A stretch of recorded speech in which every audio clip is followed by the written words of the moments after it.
To keep pace with the ever-changing landscape of marketing and advertising, let Clark Print Shop help you spot the trends and keep you in front of the pack with all your color printing needs. From business cards to invitations, menus to mugs, we can print anything you need on paper or your choice of over 3,000 promotional items. Visit www.clarkprintshop.com to browse our online catalog and place your order today, or call us at 276-889-3426. For a limited time, use the code iRacing for 23% off your first purchase. The staff at Clark Print Shop looks forward to handling all your color printing needs. In the heartland of our country, something magical is happening. At Walkin' and Rollin' Costumes, we know the power of community, of hands coming together to create wonders. These costumes are symbols of love, compassion, and inclusion. Your hands can craft dreams. Join us at Walkin' and Rollin' Costumes build events and be a part of something extraordinary.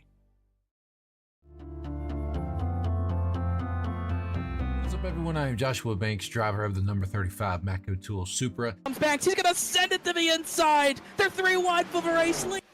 They're gonna Joshua Banks is gonna win it. Unbelievable.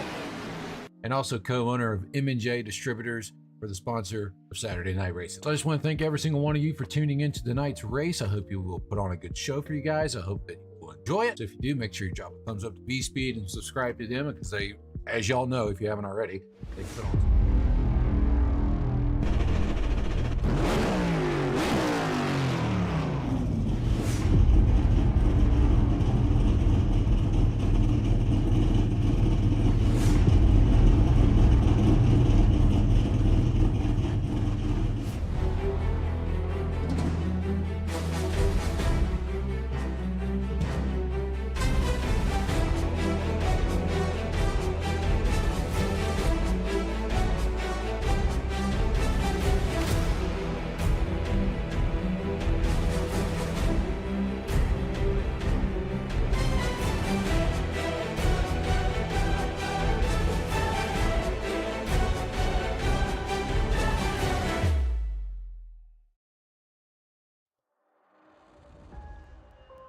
Well, it's another week here for Saturday Night Racing, and just got done with the Challenger Series. It's time to go Cup Racing, week number 12. Live here tonight from Kansas Speedway, it's Saturday Night Racing League presented by M&J Distributors. Welcome into VSPEED. I'm your host, Bradley Cooper. Alongside me, 99% of the season, we have Connor Horn up in the broadcast booth. Connor, this racetrack is going to be follow the leader. It is going to be tough, single groove to be fast, down low to save tires.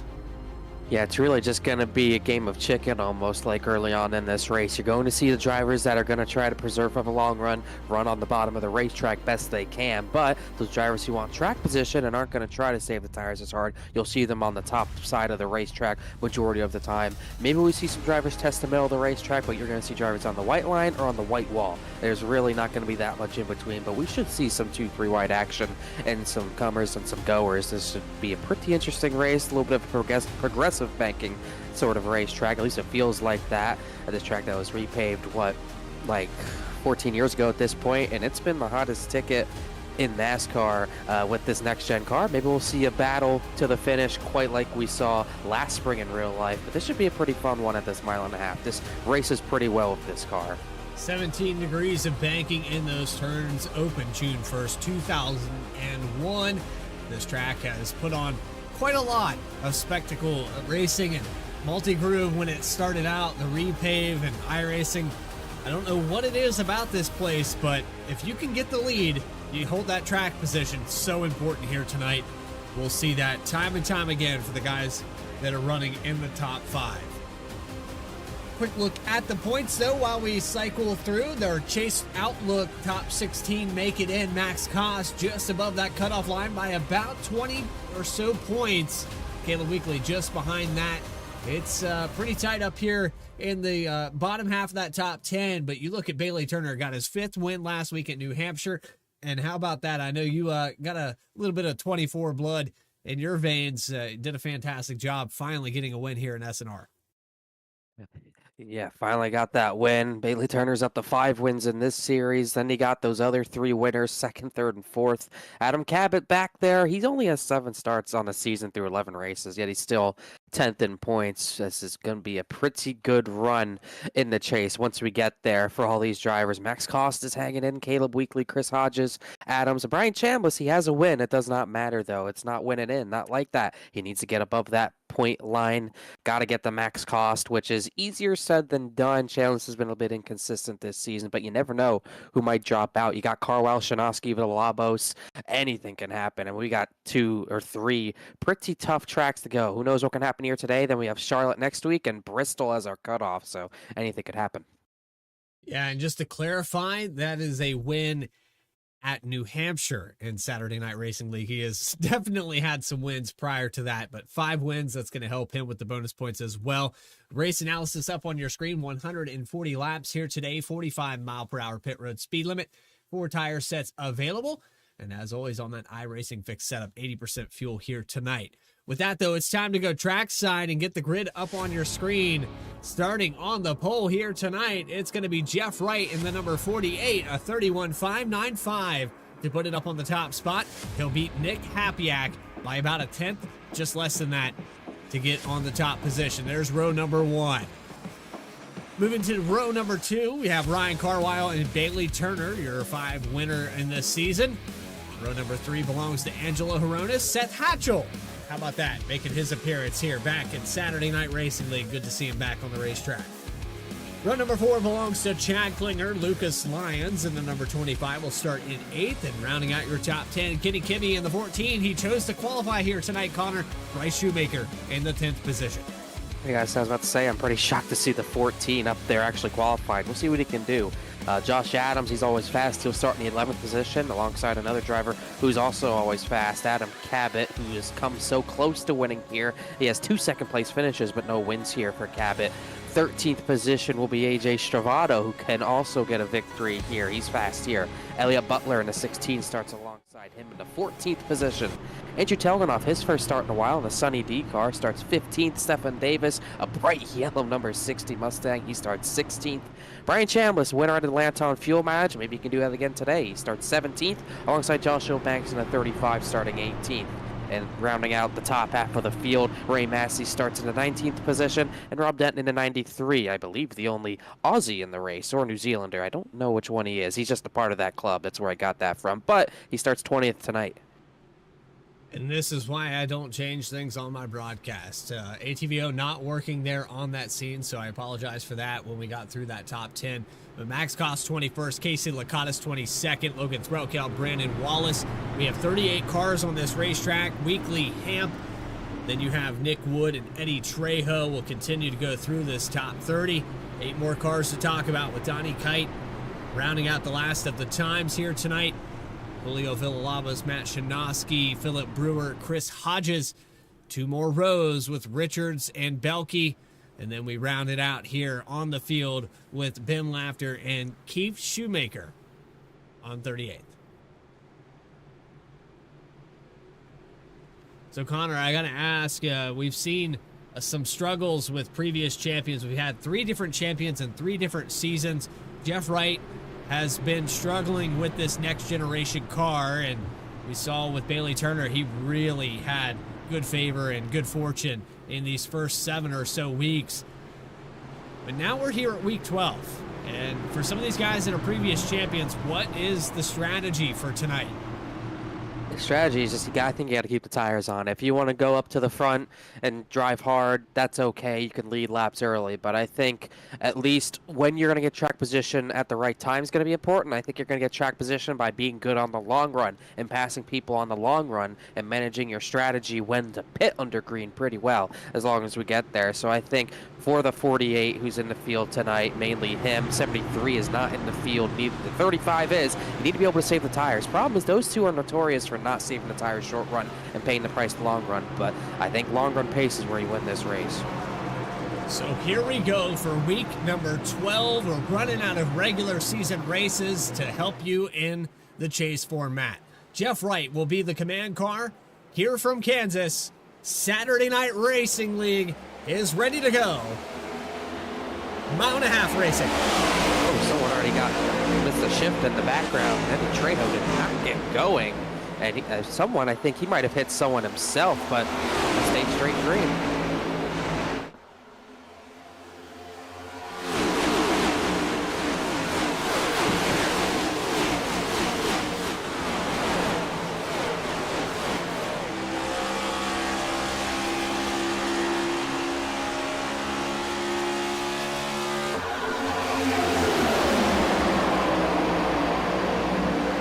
Number one will go to your pole center, but there's Bailey Turner already working on second position. Nick Hapiak way up the racetrack, and Seth Hatchell also choosing that higher line.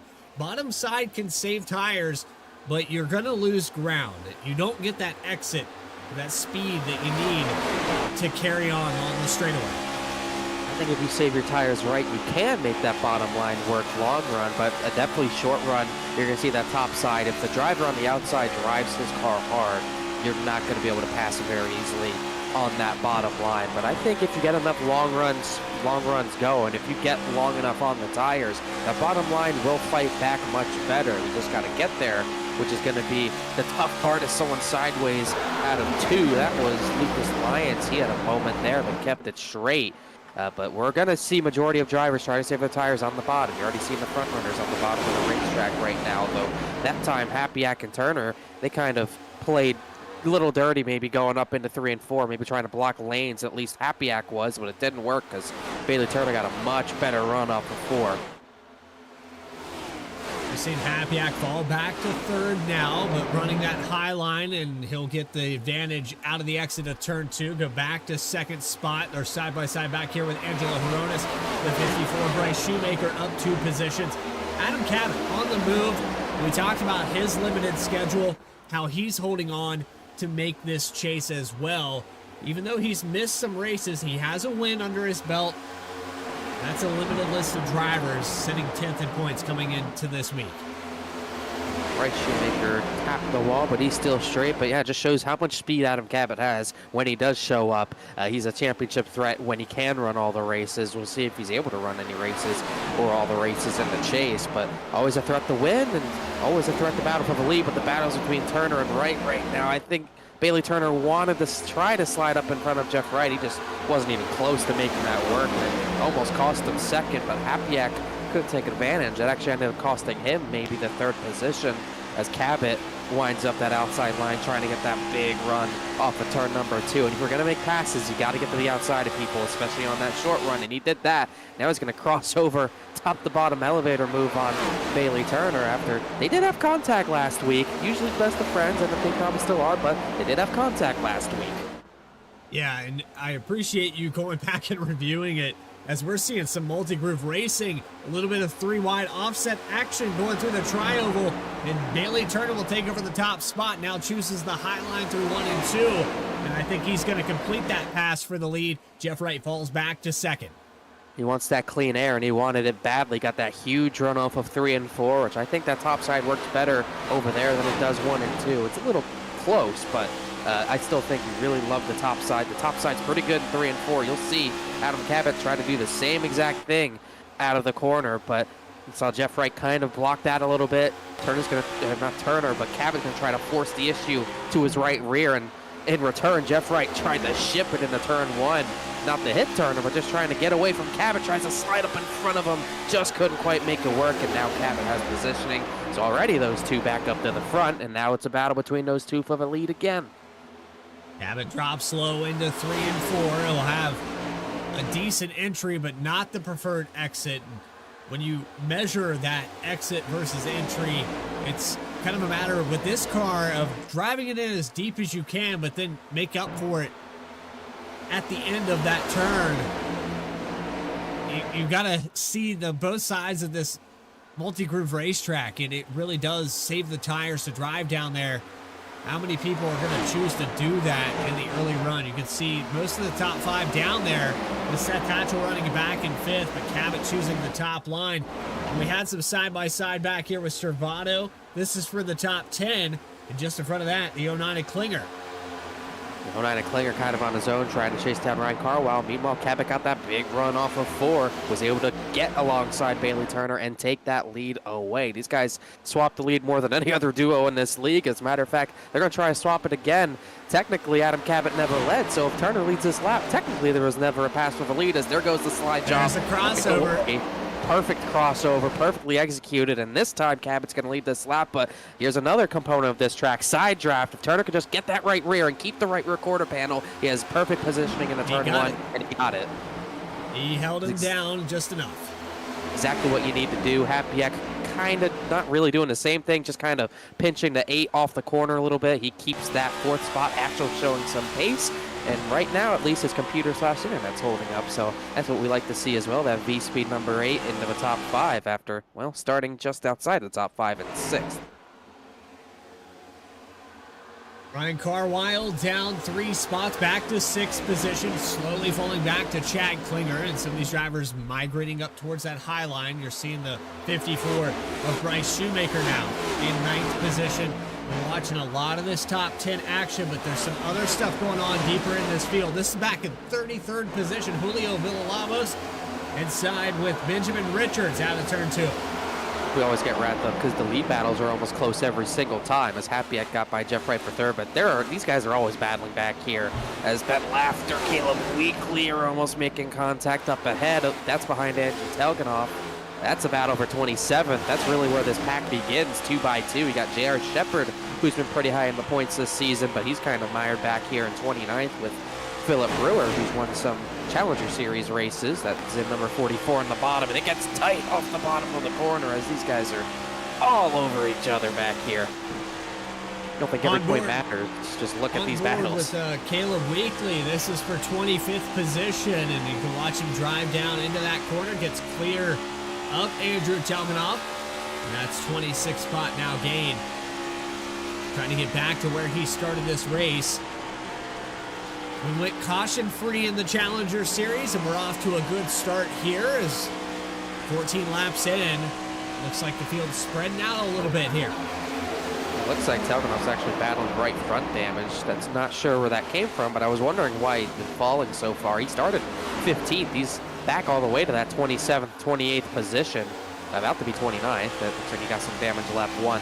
That's why he's falling back, as Logan Threlkeld has been trying to do the opposite of that and go forward, but he's only gone forward 1 spot, 22nd in front of Max Koss, trying to get around Nick Wood, who's in the wall up in front of him. I've seen numerous drivers messing with that wall. I've seen the 54 actually hit it a number of times already, but his car still looks clean as the battle for the lead still rages through all this, as you're starting to see almost everyone migrate to that higher side as Bailey Turner put the crossover on Cabot. He got the lead right back, but already seeing a lot more drivers trying to run that outside line, more than I thought, although that time the leaders go to the bottom. Hapiak tried to follow him, but definitely majority of the drivers on the bottom of the racetrack. As you'll see, this crossover battle for the lead, he blocked him as much as he could without running him to the apron. Cabot tries this slider. Bailey Turner knows it's coming. He just backs up the corner, waits for him to come up, throttles up, turns under him.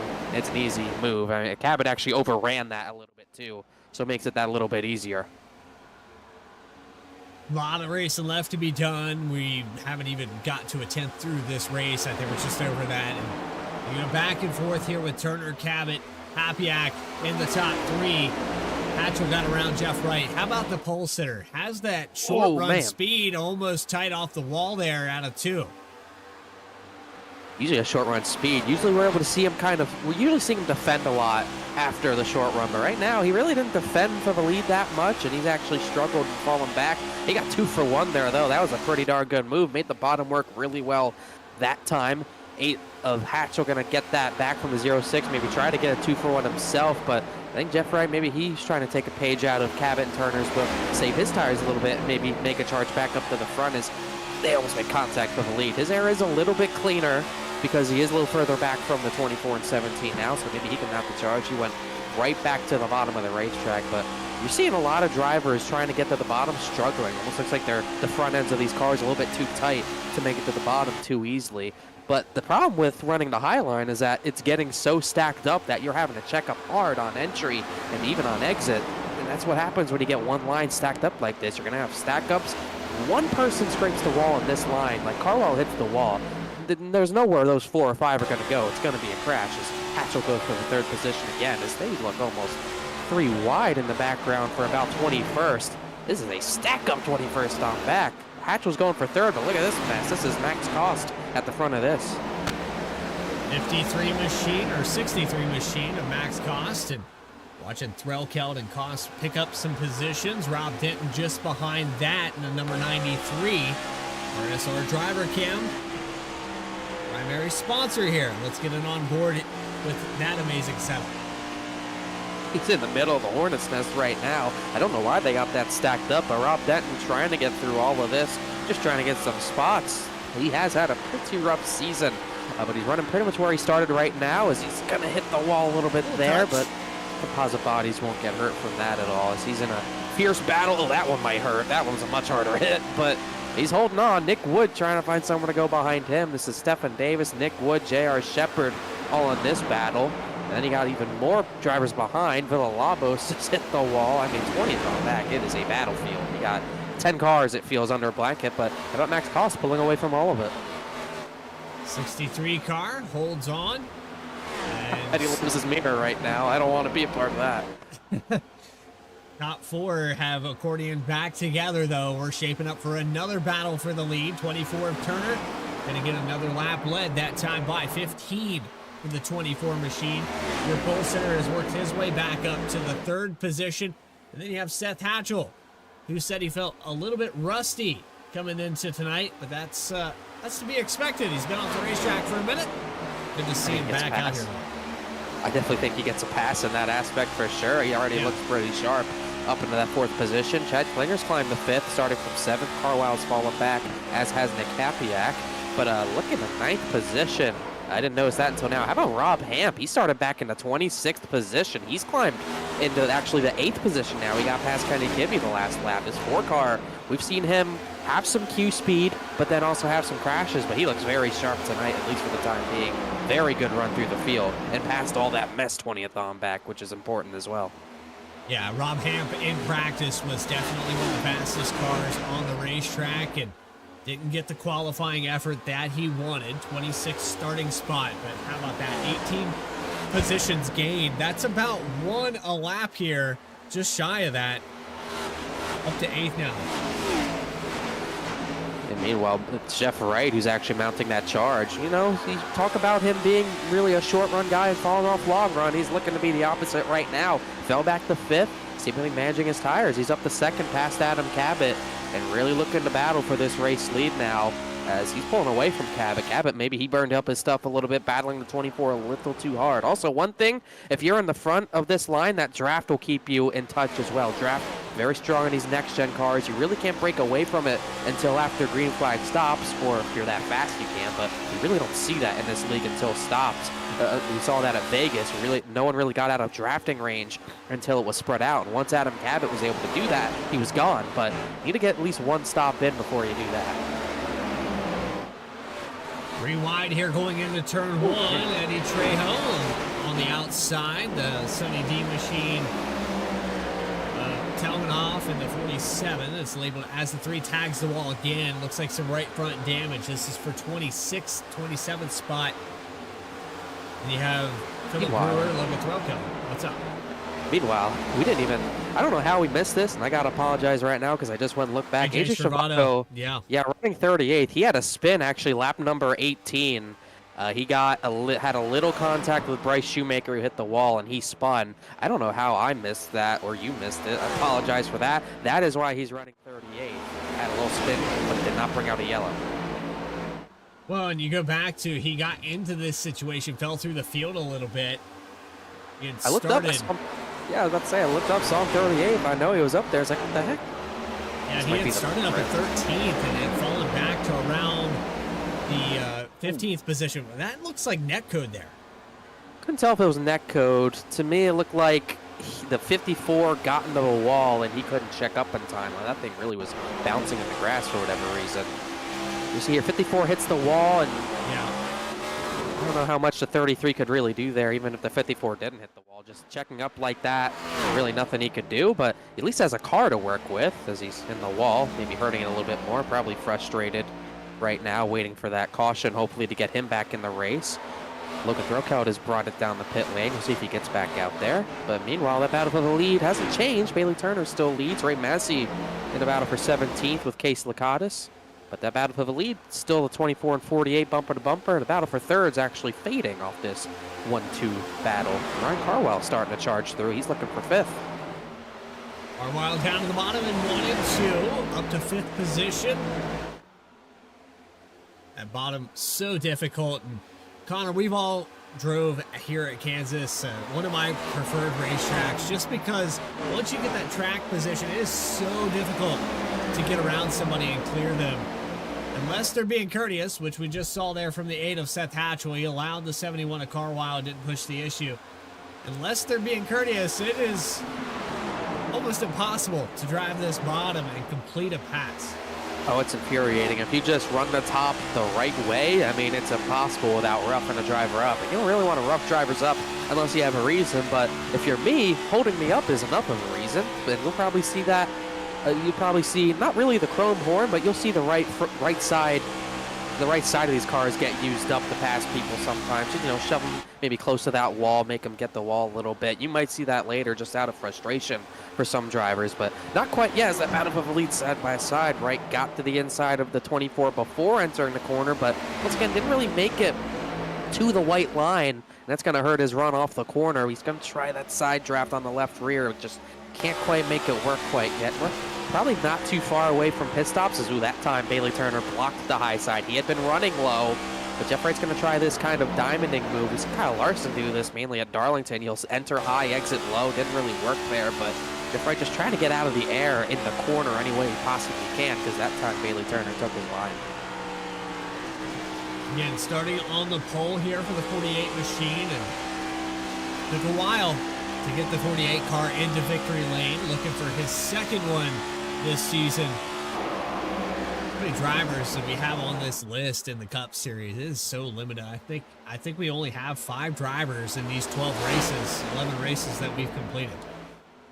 I count 7 drivers total. Bailey got 5, then no one else has multiple wins yet. Wright 1, Sturgill 1, Donnie Kite 1, Cabot, Chambliss, and Stravato. So we're still waiting for our first multi-time winner of this season. Remember last year, I mean, we had a lot of winners. It took us a while to have our second multi-time winner.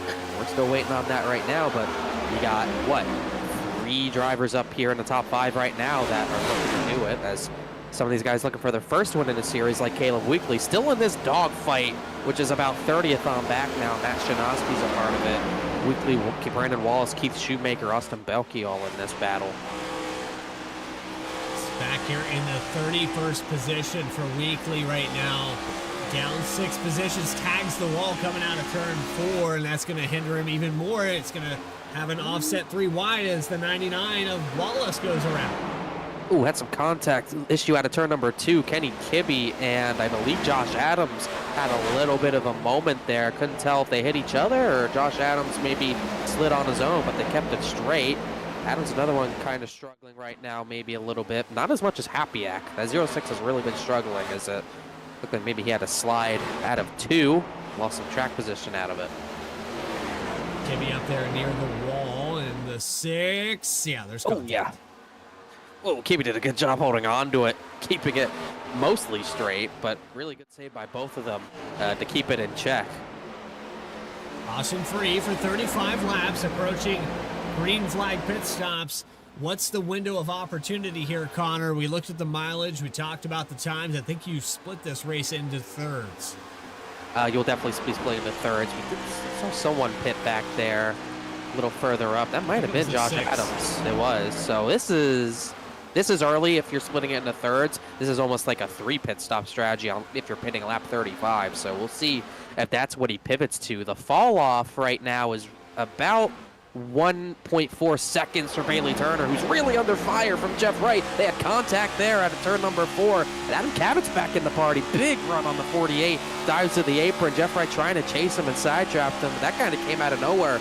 Those two, the 24 and 48, they usually race clean too, but they do have contact as well every now and then. We've seen it a number of times. Kentucky racing for the lead. Richmond racing for the lead. So neither of them are afraid to ruffle each other's feathers. Also fenders, you rough those up too, but Adam Cabot's going to try to join and get that runner-up spot back. But going back to the 6's stop, I definitely think that's too early for a 2-stop. Maybe he tries a 3-stop, but we're still probably at least 8-10 laps away from the 2-stop guys pitting. So that really cost Jeff Wright. As split off, it's with Seth Hatchell, Chad Klinger. It's actually top 6 here that are all right within a second of each other. Jack Klinger, Ryan Carwile have been lurking back here for quite some time, and I'm kind of liking the long run speed from the 09 right now.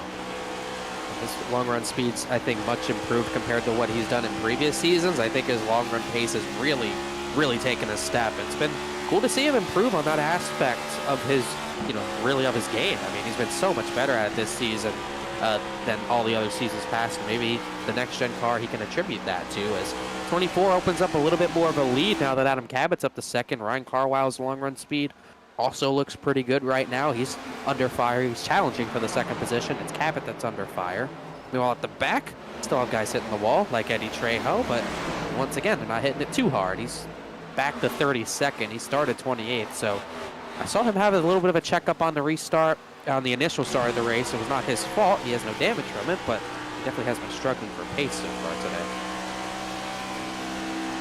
And another driver you were talking about earlier there, Connor, it's the 4 of Rob Ham. He's worked his way up to 10th position. He was a little bit higher than that a moment ago when we talked about him.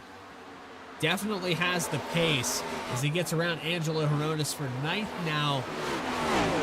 Ryan Carwile side by side for second spot. That's another driver in the long run scheme of things. I think the 71 car and the 09 are probably going to find their way to the lead here momentarily. Got to get through Bailey Turner first, as I was looking at Angelo Heronis. I don't know if he got right front damage from Rob Hamper, was earlier, but he's definitely got a damaged right front fender right now as Cabot. Oh, Cabot's on the wall.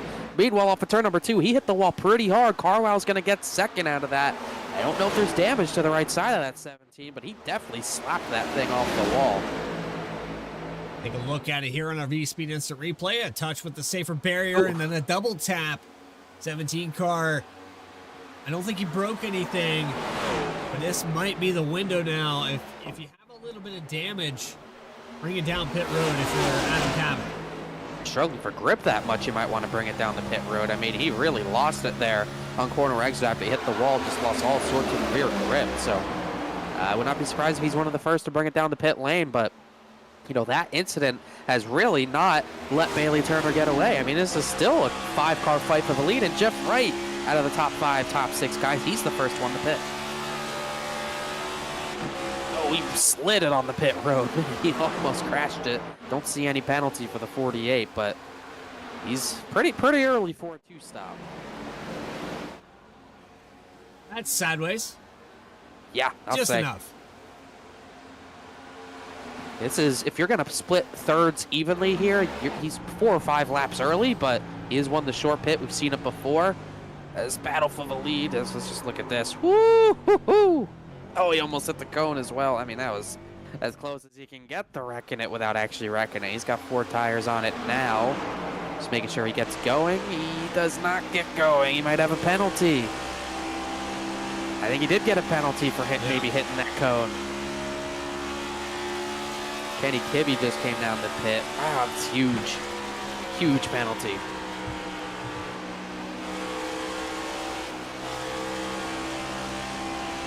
Ryan Carwile, he is showing some real speed right now. As is Seth Hatchell. Hatchell backed by Klinger for third. It's just, this kind of does feel like a next-gen race. I mean, it's a revolving door, especially at Kansas. It's on brand with Kansas. You've got a revolving door, people going back and forth trying to get this lead.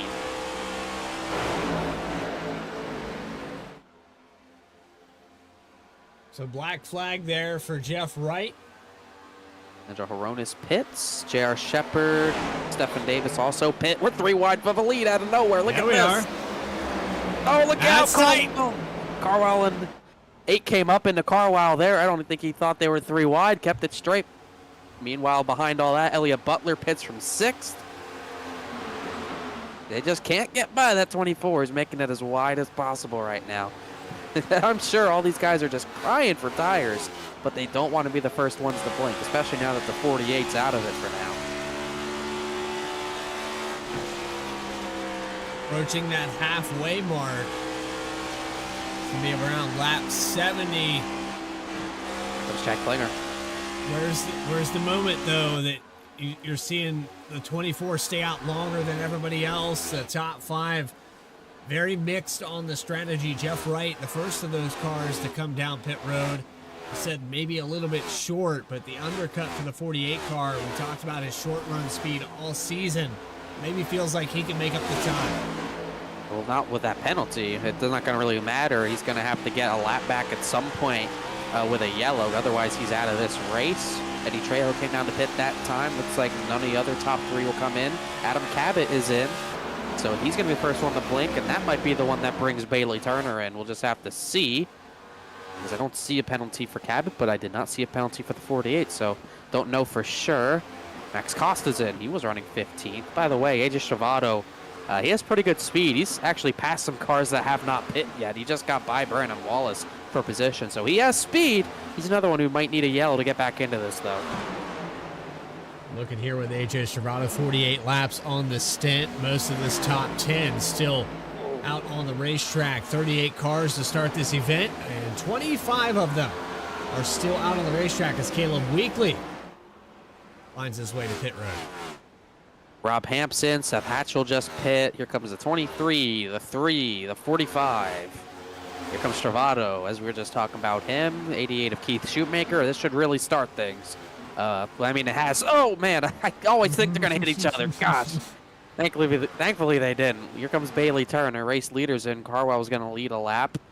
Rob Denton has already pit, as has Josh Adams, so it's really the 71 on an island here. Whoa, man, really sideways. Little downshift action there for the 24 car. Thought he was going to lose it there. Yeah, that was way past the cones, so that was really odd. Now hand the lead over to Ryan Carwile, who will probably bring it down this time by. Bryce Shoemaker on pit road, 31.99. Looks like Ben Laughter's on pit road. Nope, that's Benjamin Richards. Carwile did bring it down this time. Really not many other people on this strategy staying out this long. Donnie Kite's going to stay out. He'll lead a lap. Pretty much everyone else came down that time, though. Brian Chambliss is in. Saw a few others pit there. Lucas Lyons, Nick Hapiak, they're all in. Keith Shoemaker coming down again. Maybe got a unsafe exit penalty. Looks like Joshua Banks got a penalty. He has the black flag, so he will be laps down, and he and Jeff Wright might be fighting for a lucky dog at some point in this race. It's going to really hurt his race. He had been climbing up a little bit, but probably not what he wanted. Donnie Kite's going to pit this time, as will, I believe, that time it's Ben Laughter. Yes, it is. As caution is out. Throw everything out the window. The caution is out, and I think it's for Brandon Wallace in the 99.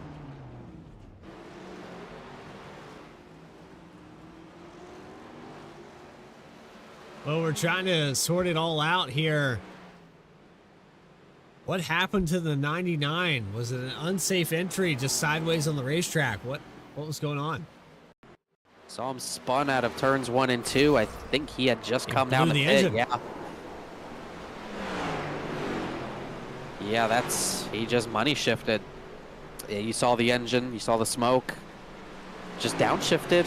I don't know what shifter he has, but it's tough to do that with paddles. Maybe if you have a sequential shifter, just click the wrong way, could have broke. But definitely a tough situation for Brandon Wallace, because obviously it takes him out of the race. He was running up in the top 25 for a while, but what this really does is jumble things up. I don't even know who's going to come out with the lead. Right now it's Case Lakatos, or at least right now he's the one behind the pace car. Austin Belkey's coming to pit lane. As is Lakatos, so yeah, Lakatos was the leader. I believe he had not pit yet, so Yeah. he's gonna cycle out decently on decent tires, but you are gonna have some drivers stay out. Yeah, so those two really benefit from that. This is interesting. Trying to see, it's gonna have a lot of people waving around, I think. It's about to get really interesting here, Connor. This caution right around pit stops just cycling through, and Donnie Kite takes over the lead.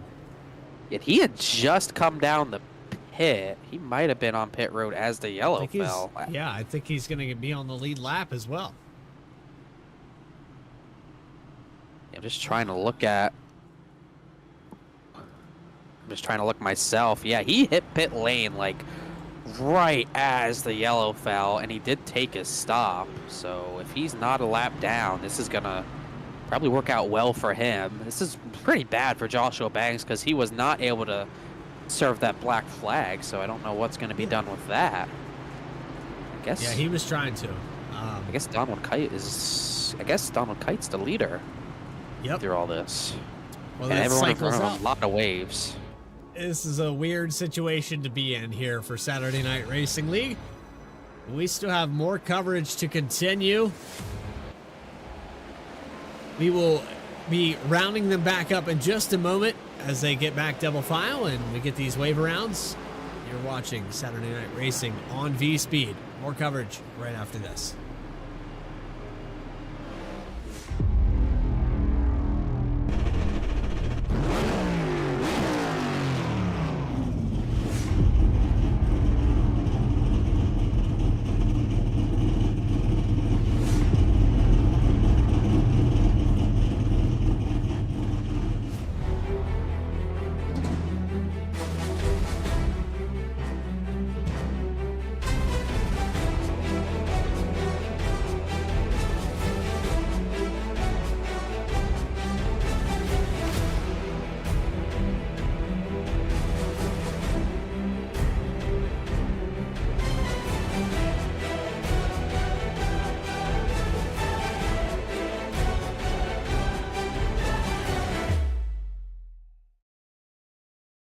Going green. Coming back here live in Saturday Night Racing League on week number 12, Donnie Kite with a perfect execution circumstance as we go back green flag for the second time today. 26 car finds his way to the lead. Juicy Spider up front. Adam Cabot wasting no time trying to get to the middle, get by these guys, get the second position, trying to get there before Bailey Turner does, but Turner got to his outside. He's just going to push Chad Klinger by him and maybe try to follow him through, but 26, yeah, he played it perfectly, got the lead, just barely got the pit road before the yellow came out, and now for the time being, he's out in front with clean air. Joshua Banks trying to serve that penalty. He'll peel down pit road, has to do a pass-through under green. See if it's a pass-through or a hold. Oh no, they said 40 seconds. Is that battle for second? Is 3 wide with Chad Klinger on the top. Bailey Turner's just going to get back in line. Cabot in a bad spot here with everyone lined up on his outside. As looks like Banks is going to serve a hold penalty, so he's going to go down a couple of laps here probably and be in a tough spot for the rest of this race. Here goes Turner back to the middle for second.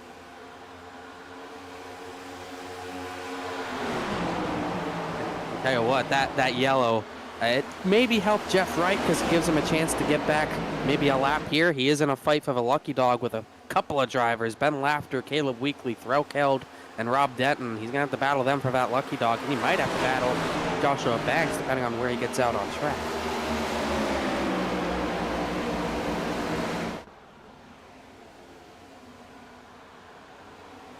Banks is going to be 2 down. Don't think it's going to matter. Meanwhile, Chad Klinger, what a move he got the race lead on.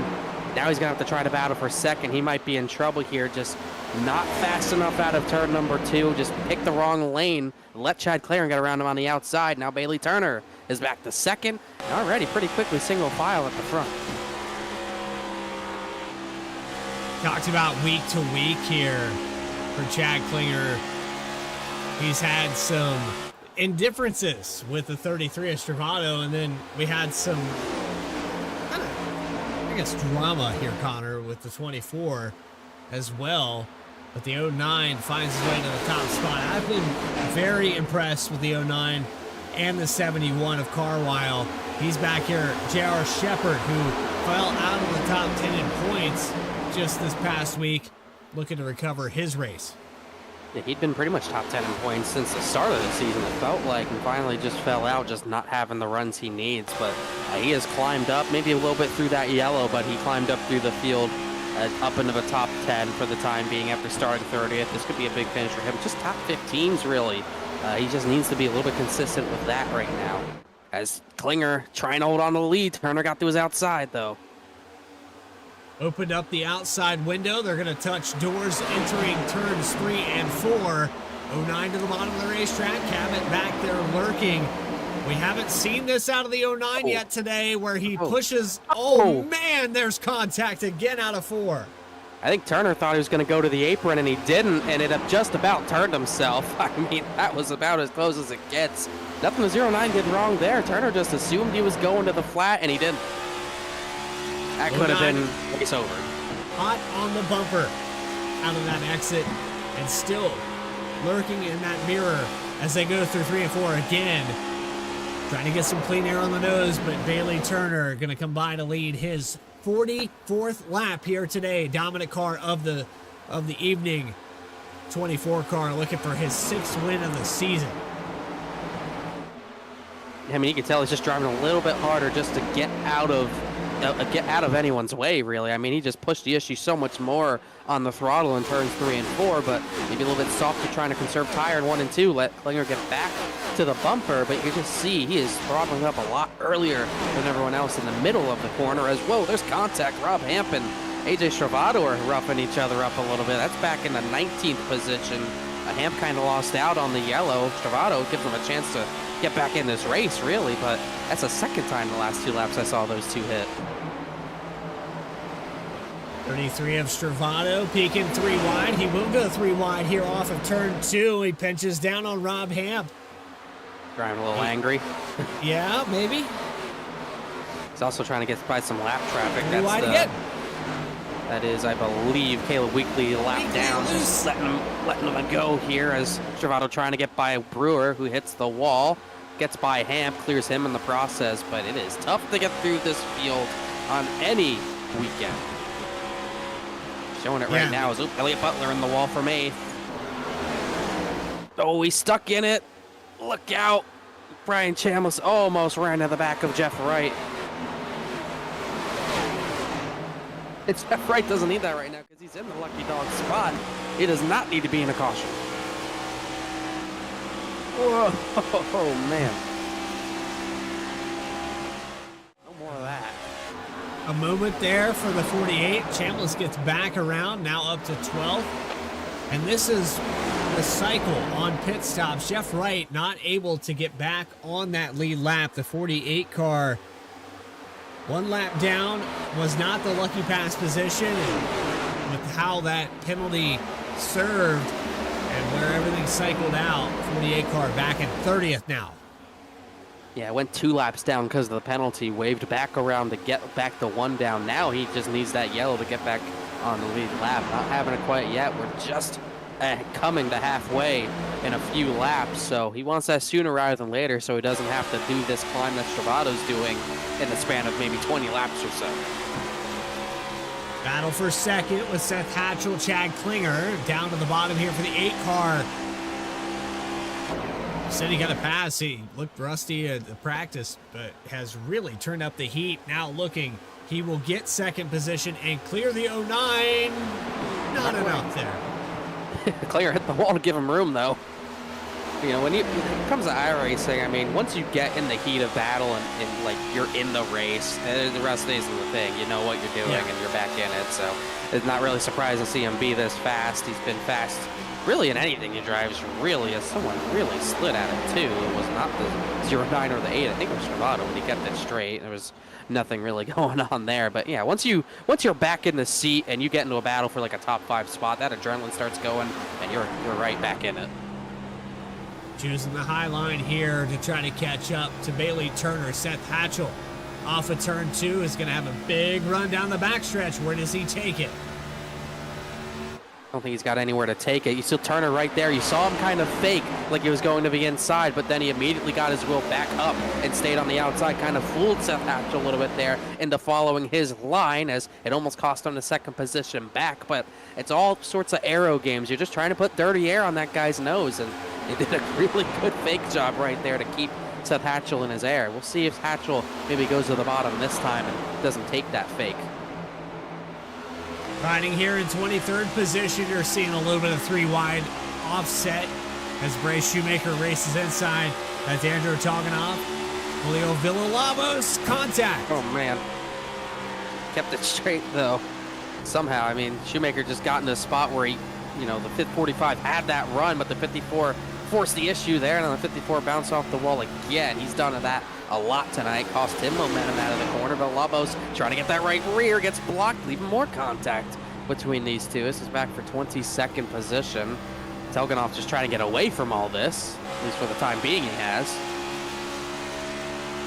I can confirm that the 54 car, no matter the position, is one of the most difficult cars to pass. And Connor, I don't know if you went back and watched any of the Challenger Series races, but some of these guys with the hybrid, they do the double here on the weekend.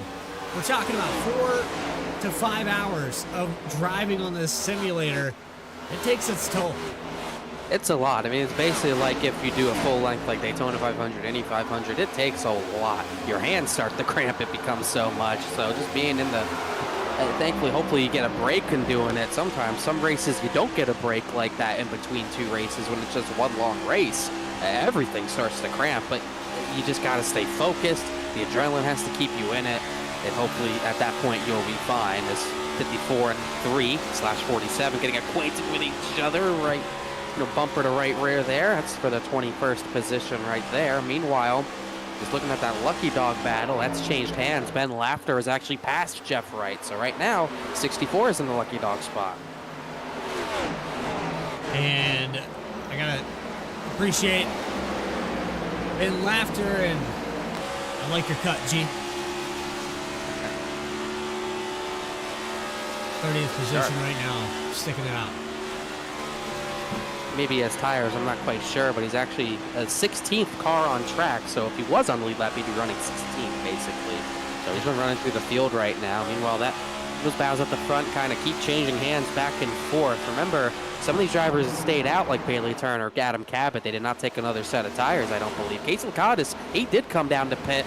Look all of a sudden where he is. He's moved up to the 3rd position, just got past Chad Klinger. That 50 has been on the move. Hatchell's back to 5th, Cabot's back to 2nd, but this is a strategy that has really worked out for the 50, at least right now. And a shout out there to Michael Sturgill. I believe he's going to become a dad here tonight. Ooh, boy.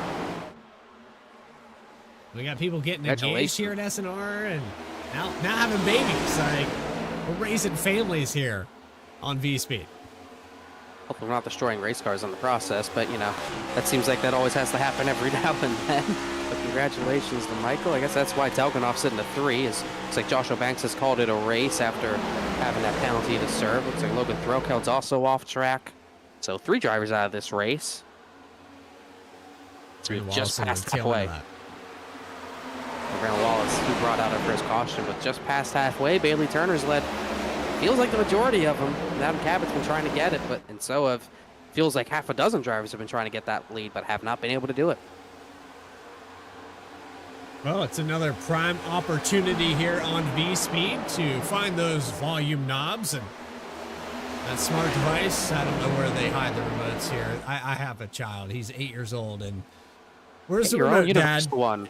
Yeah, where's the remote, Dad? SmartThings app on Samsung. Let's go ahead and get loud. Presented by FireStorm Racing.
let's get loud. Presented by FireStorm Racing. The battle for the lead is heating up here, Connor.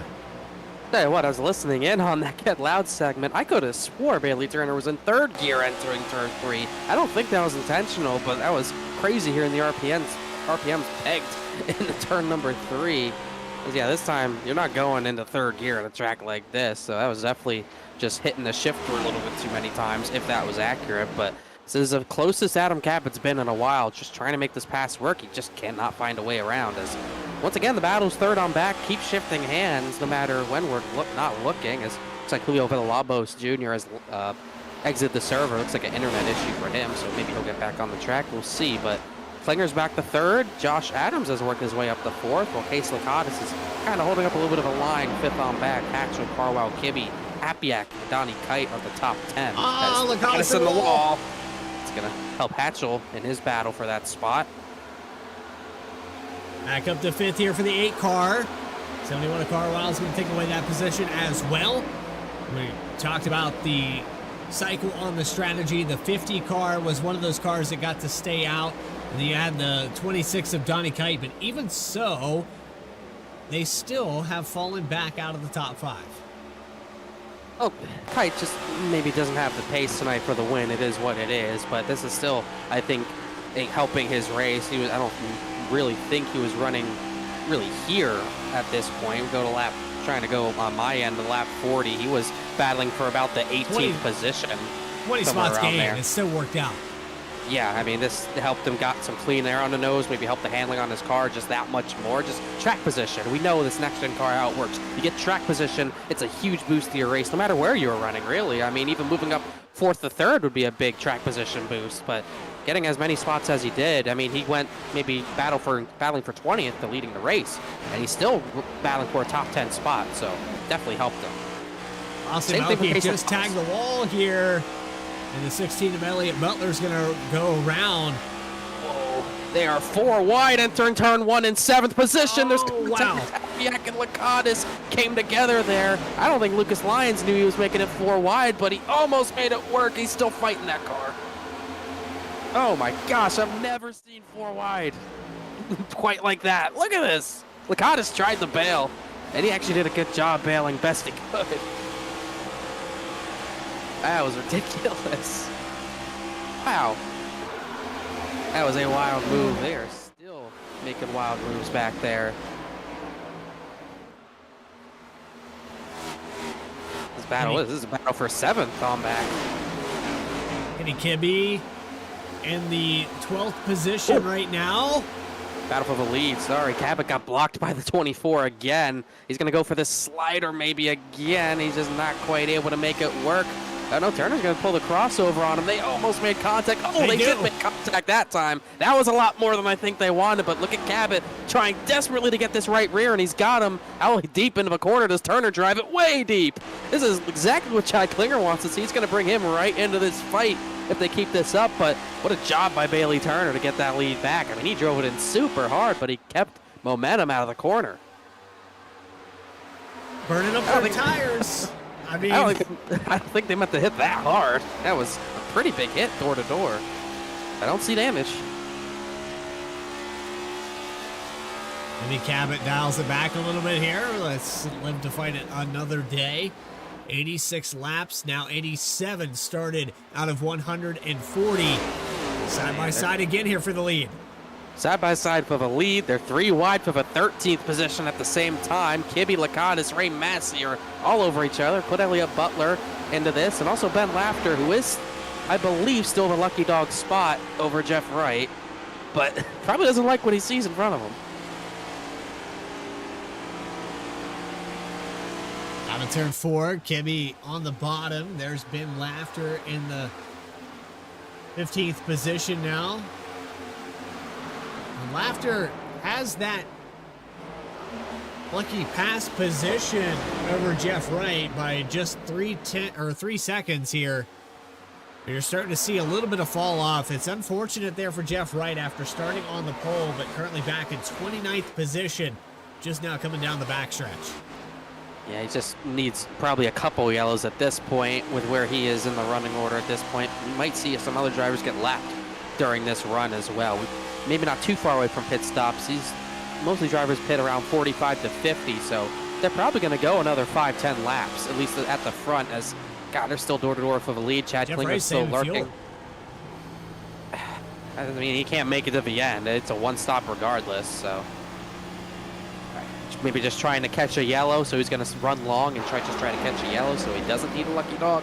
That's what I assume his strategy is, because no way you can make it to the end, so he's just going to try to stay out long and just catch a yellow.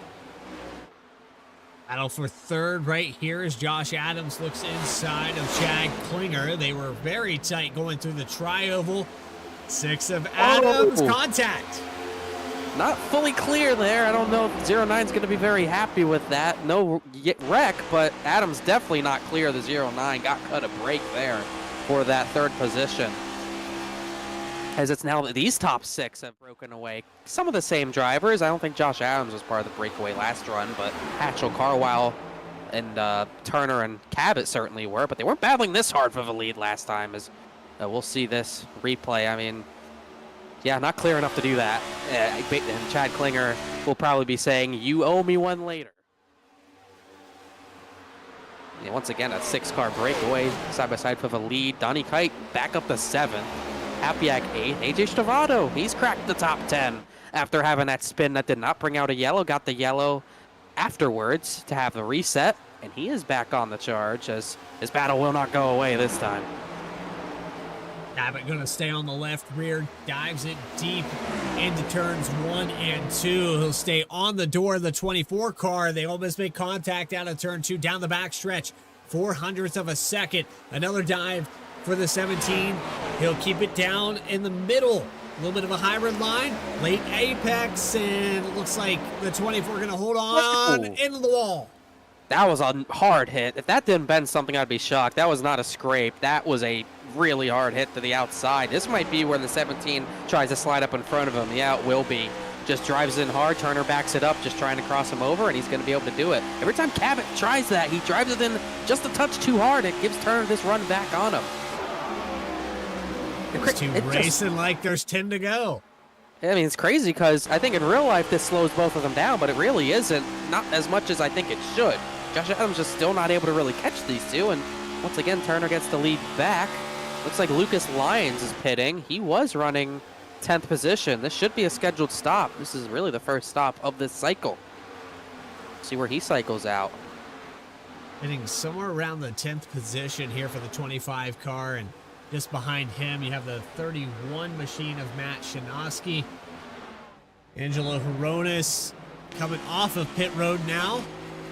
This will not bring these drivers to the end of this race, though. I think it's going to be close. I think they actually can make it. No, they should be fine. It's just on the earlier side of the strategy, just trying to get track position, maybe catch a yellow later in the race. But definitely not really where you want to pick. Kenny Kibbe just came down. He was running top 15, or top 10 for the most part in this run. So slow trickle of drivers coming down this time. All trying to chase really these two who, with the other 4 in this line, have pulled away from the field by at least 2 seconds. And they've been side by side the entire time doing it. And look at now, this time Josh Adams has a run on these two.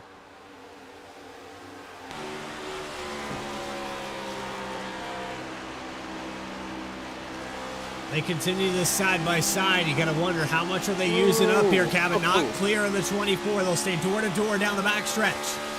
He tried to, he just couldn't do it, and it cost him momentum down the back straightaway. The thing is, if you're using your stuff up now, it's not horrible, because really right now we're in the window to pit, so use what you got now. Ryan Carwile, Turner in the wall again. Ryan Carwile just pit from 6th, so him pitting is pretty important for these drivers at the front. Jared Shepard just came down the pit as well, but Carwile was in that line. Cabot looks like he might clear this time out of turn 2. He's got him.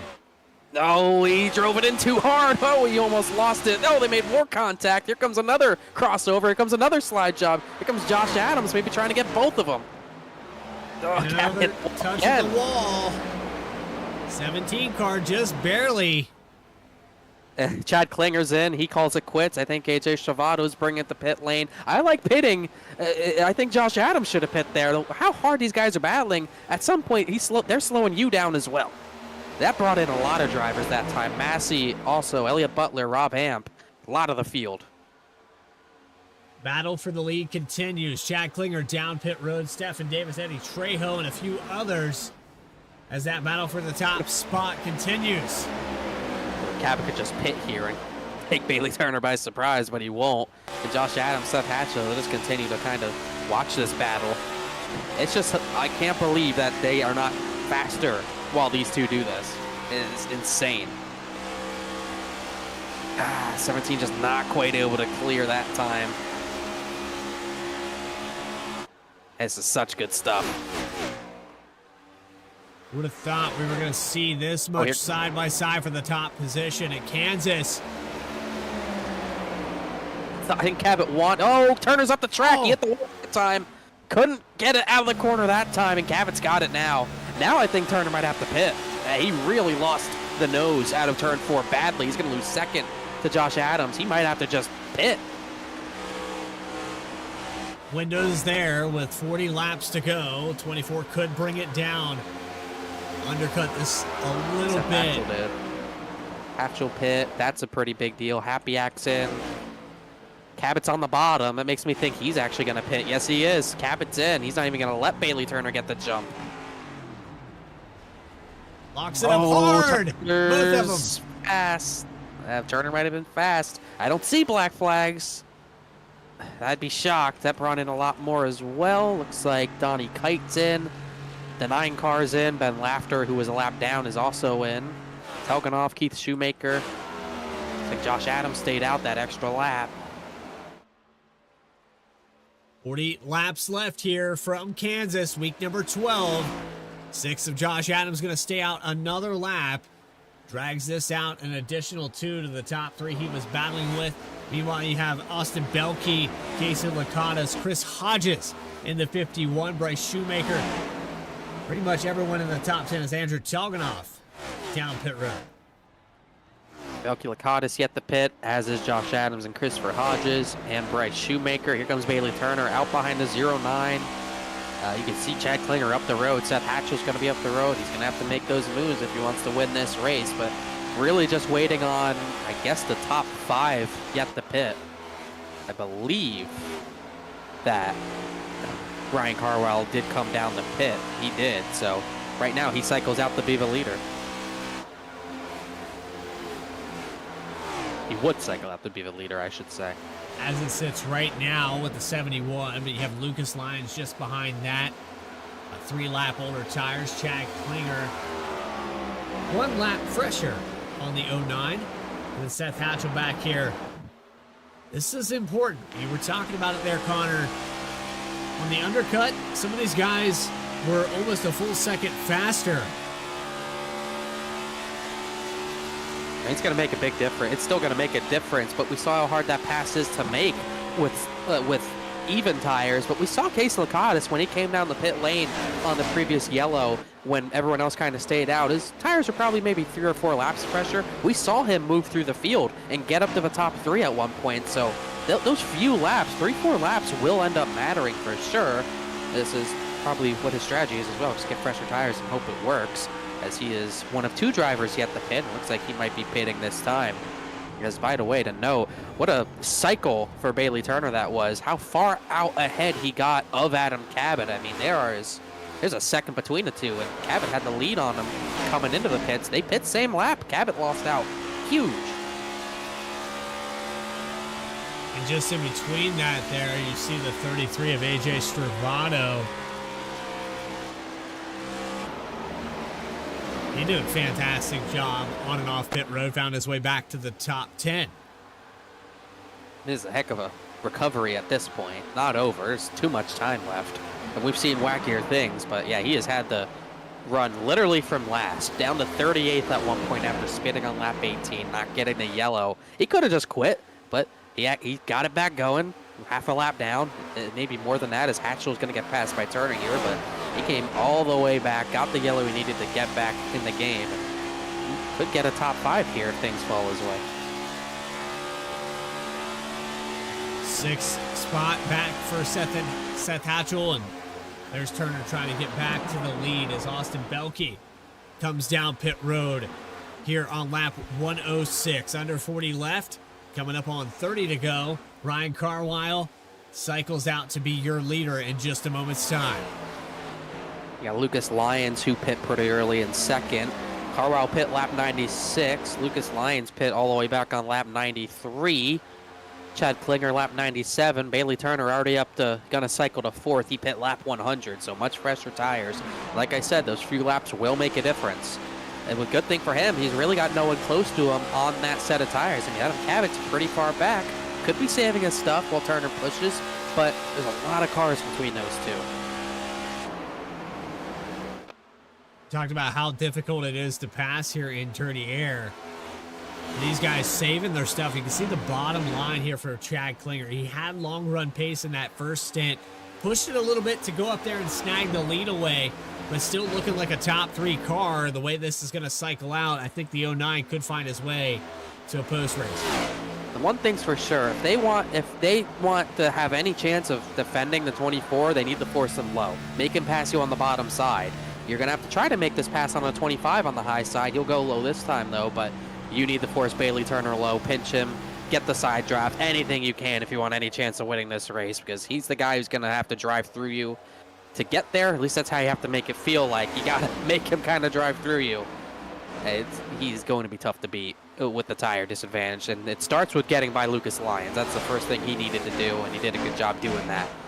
The important thing is also for Carlisle having this clean air to maybe save some tire for when Bailey Turner gets there as well.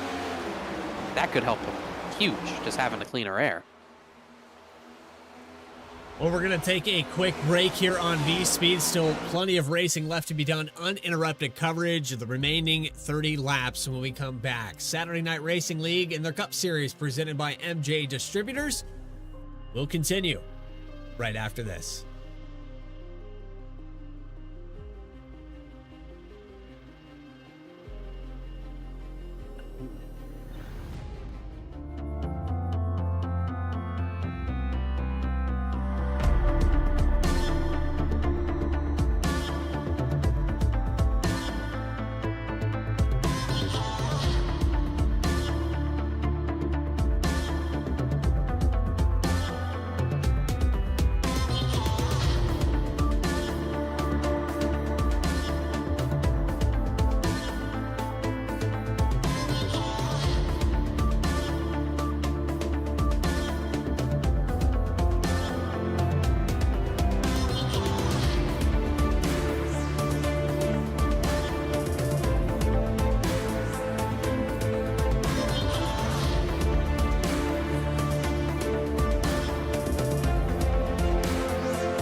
Drivers, start your printers.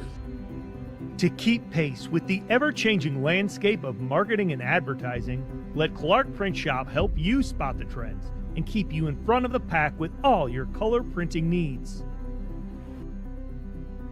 From business cards to invitations, menus to mugs, we can print anything you need on paper or your choice of over 3,000 promotional items.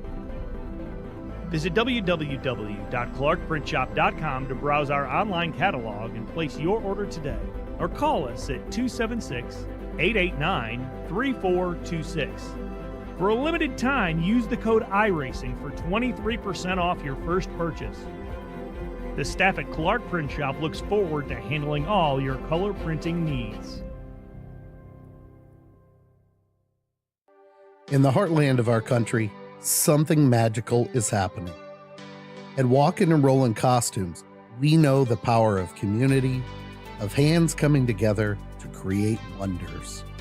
These costumes are symbols of love, compassion, and inclusion. Your hands can craft dreams. Join us at Walkin' and Rollin' Costumes build events and be a part of something extraordinary. Welcome back here to Kansas Speedway as you're watching the top 3. Bailey Turner with the advantage over Adam Cavitt, who has fallen back to 7th. Ryan Carlisle, Chad Klinger, as we look at the battle for the lead just in front of Bailey Turner, looking for his 6th win. Chad Klinger to the inside of the 71 out of 4. Yeah, Chad Klinger's tires are only a lap fresher than Carlisle, but it's made a difference. It's gotten him to the bumper of Carlisle, but 71, you know, kind of what we expected. Moved his line up to the top of the racetrack, and Klinger has not been able to make that pass, but neither has Bailey Turner. But this might be Turner just conserving his tires as well. He knows he has a lot of time to work with, and he has the fresher tire advantage. Just continues to run that bottom and maybe keep his stuff on it. While Adam Cabot still has a number of drivers to get through. I don't know if he's trying to hard save the tires or he's just not that fast this run, but he's just getting by Lucas Lyons. He's 2.5 seconds back of this battle for the race lead, just by the 25. Now he has to get by Seth Hatchell and Stravato, as Chad Klinger looks like he just might have laid over and given the spot up to Bailey Turner. I don't know if he up there on the tri-wall. I don't know if he intentionally did that, just didn't get a good exit out of 4. Yeah, maybe he just didn't get a good exit because he was pretty slow, but he definitely moved up the track, and that's just going to give Bailey Turner an easy chance to get by Carlisle for the lead. Just going to pull that slide job, and he's got it. Carlisle can't fight it, so really made much easier for him than I thought it would be, but Bailey Turner, with maybe some of the freshest tires, he's back to the lead just that quickly. Klinger going to finally get around the 71 of Ryan Carlisle, and we're talking about all that.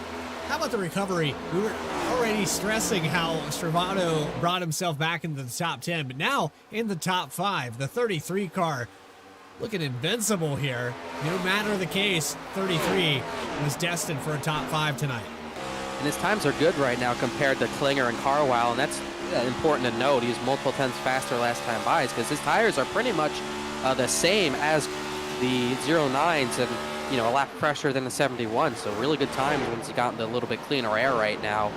So for the time being, a pretty good recovery as we're coming up next time by. Will be 21 laps to go, but that 24 isn't pulling away quite yet. Chad Klinger got a big run off of turn number 2. Klinger's not going to let him go easy. Chad Klinger in the 09 had the long run pace.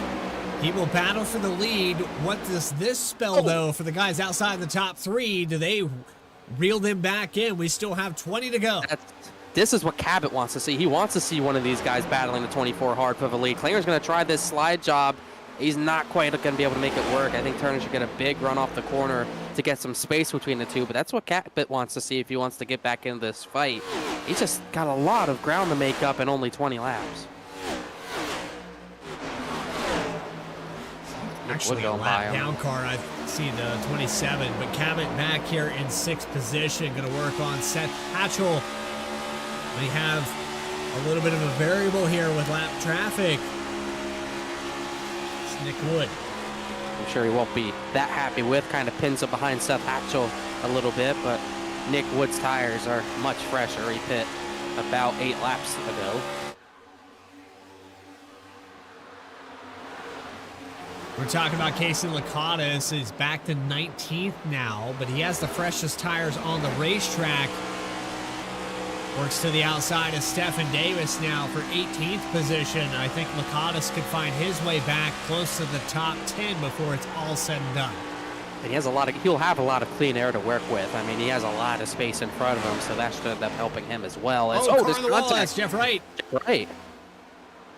Not sure what happened there. It's got a little too high, and him and Ben Laughter had some contact. That was for position, I believe, for that 28th spot. Not for the lucky dog. Right now, Kenny Kibbe has it, but I think they just got Ford 8 just kind of missed the corner a little bit. Look at it from the blimp camera. Just trying to run that high line. He pit a lot earlier than everyone else as well, and that's, just ran out of track. Ran out of track, and also 64 kind of used up a lot of a track, so that was wall insurance, I guess, but not the way. They just had that penalty, and the yellow, he has not gotten another yellow to save him here, which has really kind of ruined his race at this point, unless he gets multiple yellows. Meanwhile, not much of a battle, I would say. Chad Klinger just hanging in there right now, tagging along with Bailey Turner. He's clear for second. Carlisle starting to fade a little bit. It's once again this top 6 breakaway, as we've seen really all race. It's been 6 cars that have been able to separate from the field. It's had in a 7th with Nick Wood on fresher tires a lap down. Battle for 7th. Josh Adams with fresher tires as well. Slapped the wall, but got 7th, I should say, away from Ray Massey. This is one of the better runs for Massey this season, I would say. Yeah, he's been quiet. We've seen Massey have success. Remember back at Chicagoland where drivers took themselves out there at the lead. He doesn't have a top 10 all season. His best finish was at Auto Club back in February. That was 11th. Still looking for his first top 10 of the season, so this would be a huge deal for him to just get one on the board. Just hasn't had things go his way really this season like he did that one day at Chicago. As always battles throughout this entire field. This is 21st position. It's a log jam. Or actually 20th position is a log jam with Shoemaker, Telganoff. You got Trejo and Cost in the mix as well. Oh, contact there. Bumper to bumper.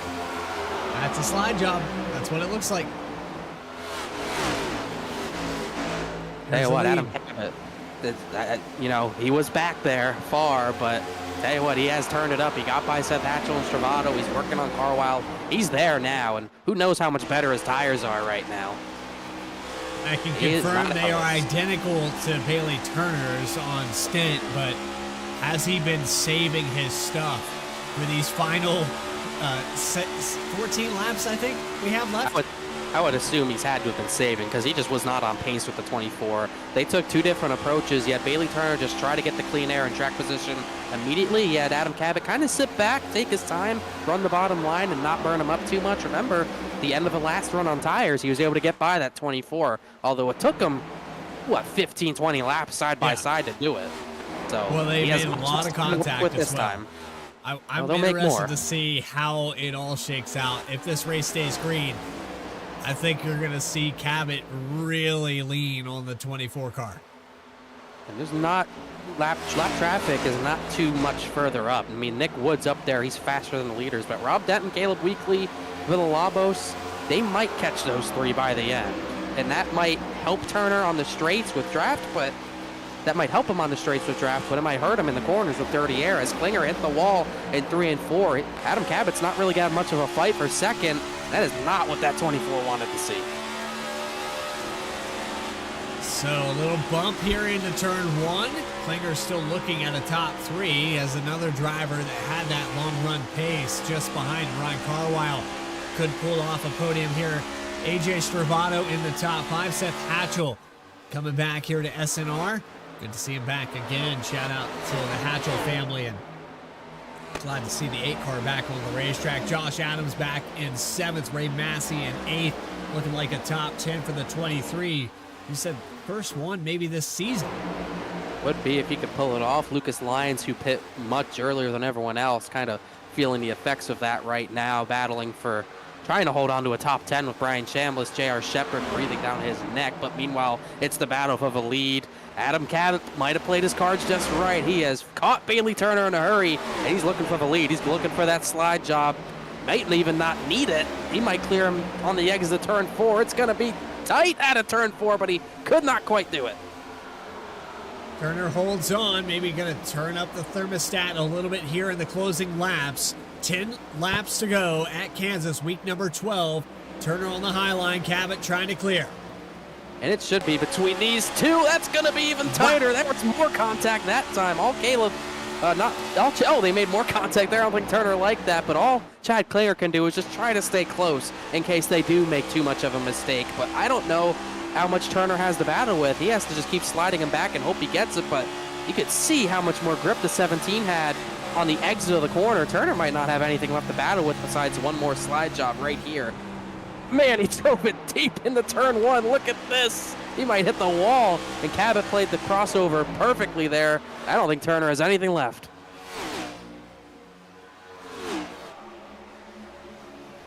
Never say never.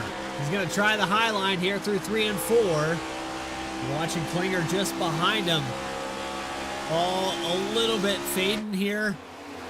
Adam Cabot looking for his second win of the season. 10th in points coming into tonight.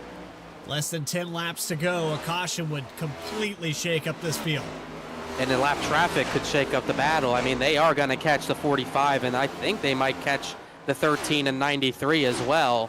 So they should get out of the way, but you never know. Battle for 4th's on. Hatchell trying to get that spot from Carlisle. But the one thing that's going to keep Bailey Turner up there is to draft down these straightaways. That's one thing that will keep him with Adam Cabot for a little while longer. Last time by Jag Klinger, identical lap times with Bailey Turner. Cabot, the fastest car in the top 10.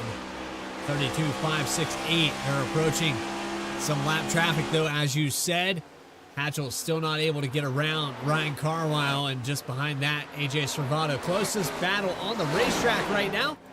Nick Hapiak, this is way back here, about 10 seconds back from the lead. Lucas Lyons, who's faded out of the top 10. And J.R. Shepard is ahead of that with Brian Chambliss.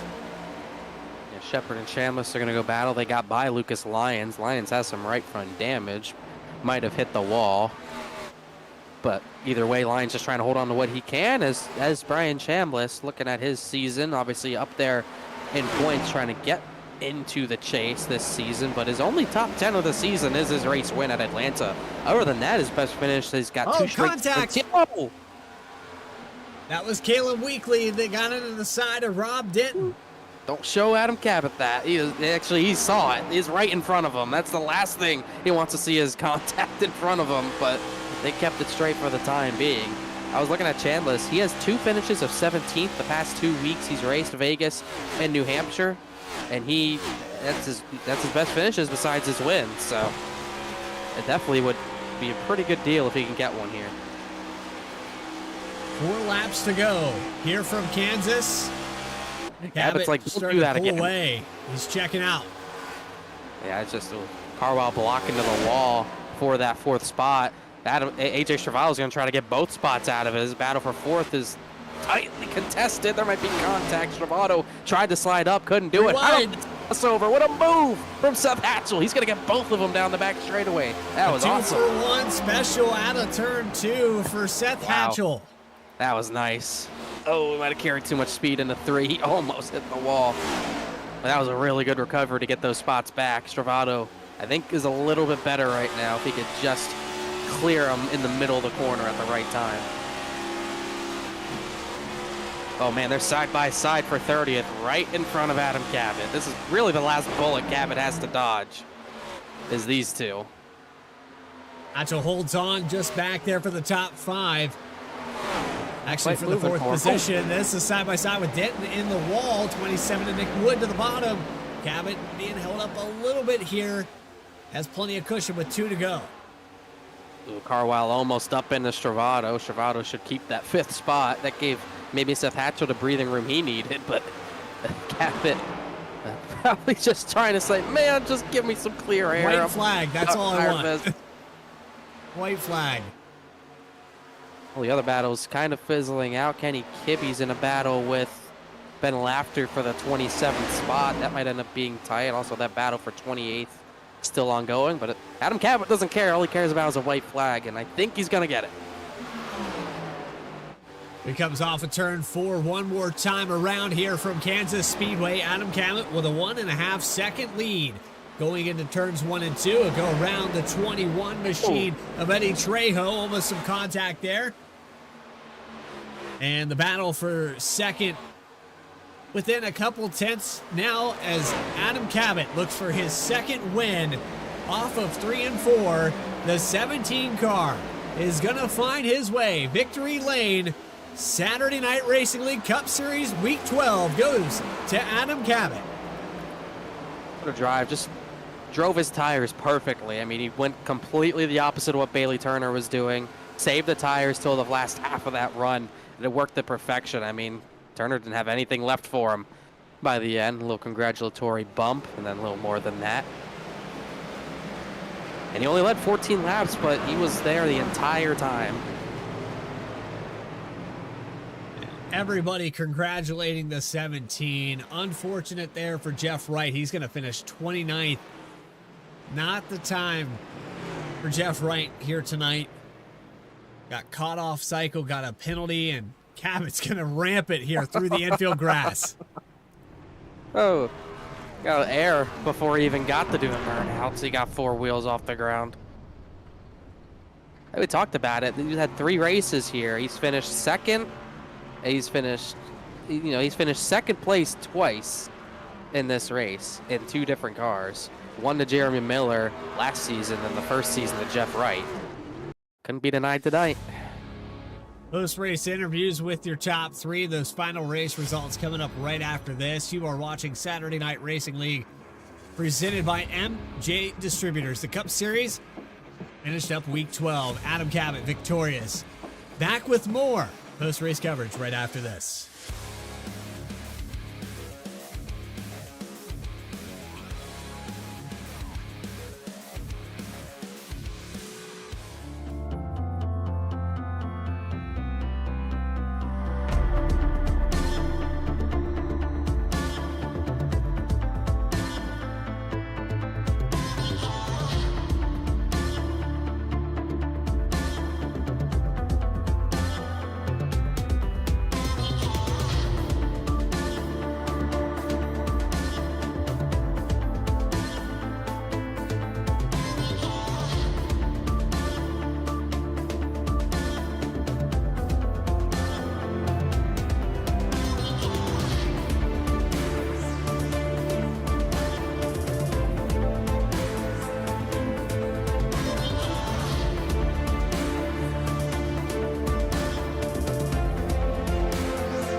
Drivers, start your printers.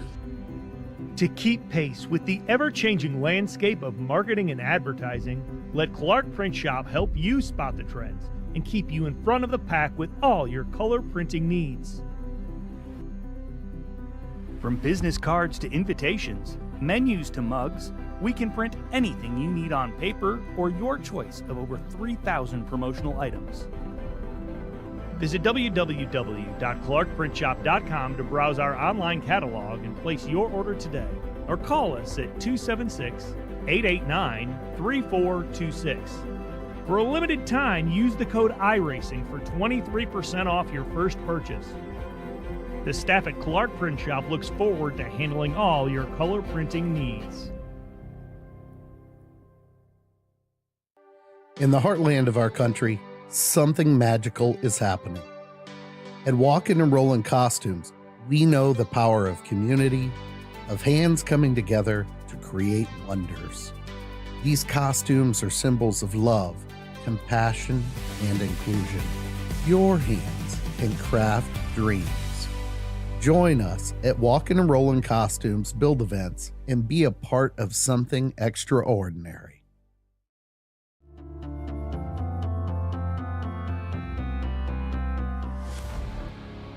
Welcome back here to Kansas Speedway. Week number 12 for Saturday Night Racing League has concluded. 140 laps completed here tonight in this mile-and-a-half speedway. It's Adam Cabot finding his second way to victory lane. Bailey Turner with another podium finish. And Chad Klinger. I think this will be the second time for Klinger this season on a podium. As we bring up those final race results onto your screen, it was 17 lead changes. That's way more than I thought we'd have here tonight, Connor, with only one caution. These guys were very racy at a track that kind of preaches single groove racing. Seth Hatchell and his way back to Saturday Night Racing. Good to see him back in a top 5s. AJ Stravato with the recovery. He'll get 5th position. Then it's Ryan Carlisle, Josh Adams, Ray Massey, first top 10. I think you confirmed that for us here, Connor. Donnie Kite and Brian Chambliss with a 10th place. Another driver that's won this season. That's Chambliss' first top 10 of the season besides his win at Atlanta. That is Massey's first of the season. That, I believe, is Chad Klinger's 4th third-place finish of the season. He's had Canadian Tire, Talladega, and Vegas he finished 3rd, so adding that one to the collection for him. J.R. Shepard, a bounce-back week for him, finishing 11th. Lucas Lyons pit way early, tried to make it work, finishing 12th. Nick Hapiak kind of struggled with long-run pace tonight, finishing 13th. Andrew Horonas started 5th, but he really couldn't hold it, never really got back up there. He finished 14th. Philip Brewer, who's won on the Challenger Series side of things, gets a top 15 out of the day. Rob Hamp, we saw him run top 10 earlier in the race, but just couldn't quite hold it, but a good P16 for him. Case Lakatis drove up to the 3rd position at one point, another one who just couldn't hold it. Had a lot of drivers going back and forth tonight. Lakatis 17th, Elliott Butler was top 10 at one point himself. He fell back to 18th. Andrew Telganoff finishing 19th in the Sunny D car. And Stefan Davis, we didn't talk about a lot tonight, but he gets a solid top 20 out of the day. 21st spot's going to go to Bryce Shoemaker, who started in the top 10. Austin Belkey will get 22nd. 23rd there with Matt Shinosky. Or, yeah, I think I got that right. Yeah, Matt Shinosky. Max Cost, Christopher Hodges 25th, Eddie Trejo, and Ben Laughter for 26th, 27th. Kenny Kibbe, who qualified here tonight, kind of on the opposite end of how these races have went for him. He usually starts in the back, works his way to the front. We talked him into qualifying, finishes 28th, 29th with Jeff Wright. That's the heartbreaker of this race. He started on the pole and had a penalty, got trapped 2 laps down, got one of those back, but just not enough cautions. And Nick Wood rounding out your top 30. Yeah, Kibbe and Wright will be disappointed of how that race went, as will be a lot of these other drivers. Rob Denton 31st, Caleb Weekly 32nd. We saw them battling to the end for that position. Keith Shoemaker 33rd, Julio Villalobos Jr. He was running better, but internet took him out 8 laps, and he only gets 34th out of it. Benjamin Richards, I believe he parked at late 35th. Joshua Banks, he got that pit road penalty, and after serving it, he decided to call it a night. He finishes 36th. Logan Threlkeld also called it a night, 37th, and our one and only caution of the night was Brandon Wallace money shifting, a tough end to his race. He was running top 25, but he only gets 38th out of the day. 38 drivers who started, and some of them finished this race. So have to calibrate that new sequential shifter there for the 99 as he'll round out the field here today. Chad Klinger, though, down on pit road, and we're going to get post-race interviews with these drivers that got a top 3 finish. And I think the first one we're bringing up here is our third-place driver. As I try to navigate here on pit road, Chad Klinger, it's Bradley Cooper in the broadcast booth. Do you got a copy? I have a copy, Bradley. Well, Chad, confirmed the 4th time this season that you've been up here in the broadcast booth. Connor let me know. I thought it was the 2nd time, so I'm falling behind on my stats. Chad, you have put together a phenomenal season in this next generation car. And here tonight, it looked like you had the long run speed. Had that caution not come out, do you think you come out on top? I don't believe so. I know Bailey and Adam are really good on long runs. They know how to place their car perfectly and save tire. It would have been a dogfight between us 3. Seth Hatchell as well. He had great long run speed. Same with Carwile. So it was a battle up front the whole night. We were not resting for a single second. Well, tonight it looked like you fought really hard there with Bailey Turner. You actually got some laps led at one point in this race. You battled with Carwile. You battled with Seth Hatchell. Cabot, I mean, you were definitely deserving of this top 3 finish here tonight. Yeah, it's a shame that another 3rd. I think that's the best finish for the season on with me. Maybe it was a 2nd, but I think it's been 3rd 4 times. I want the 2 spots better, but it's gonna happen. I think later on in the season in the chase. I do like some tracks coming up, so we'll see how that goes. But yeah, the car it's difficult to drive. That's for sure. But I do like the difficulty, and it's just a new week for the next week, and new with the car as well. So we'll see how it goes. So I got to ask you here, we're coming up at the tail end of this season and looking at this schedule. We're going to Charlotte next week. How does that fit into your wheelhouse when we go there May 3rd? I do like Charlotte. It's never been a great race, league race for us here in SNR or ORL. It's always been caution filled and just chaotic. So hopefully it's going to be a longer race, I believe. So hopefully we can have a clean race. I can battle up front, save tire, hopefully better than Bailey and Cabot, and see where that heads. But I do like the Charlotte, and we'll see how it goes. Sherwin-Williams 09 finding his way to a 4th podium here in season number 4. Chad Klinger, anybody you want to shout out before we let you go? Yeah, I want to thank the league, thank all the admins, all the drivers who show up every week, all our members. We can't do it without them. I want to thank you guys in the broadcast booth for putting on a fantastic broadcast every week. Yeah, all our sponsors that we have, Clark Print Shop, Rob Sim Rig, all of them put together makes this league go around. So thank you all to them. So yeah, thanks to them. Chad, I would like to shout you out as well for doing race control over at the Challenger Series. You do a fantastic job there as well. I know we made it pretty easy on you. I think we went caution free there in the Challenger Series tonight, but we appreciate you, Chad. Yeah, thank you. I almost fell asleep at that race, but I had some things to look at. Yeah, you were driving too. Yeah, it was a good race, but yeah, thank you very much. Chad Klinger, third place here tonight at Kansas. Moving on to next week at Charlotte. Thanks to you guys. And now Connor Horn has caught up with your second place finisher. It's Bailey Turner, another top 3 finish for the number 24. Yeah, Bailey, I'm pretty much his designated interview guy at this point, but Bailey, 93 laps led, but just come up 1 spot short. You had the battle with Adam there. You pit on the same lap, you get away from him, but obviously you end up catching it back. At one point, did you realize it was going to be a little bit of an issue to keep him behind you?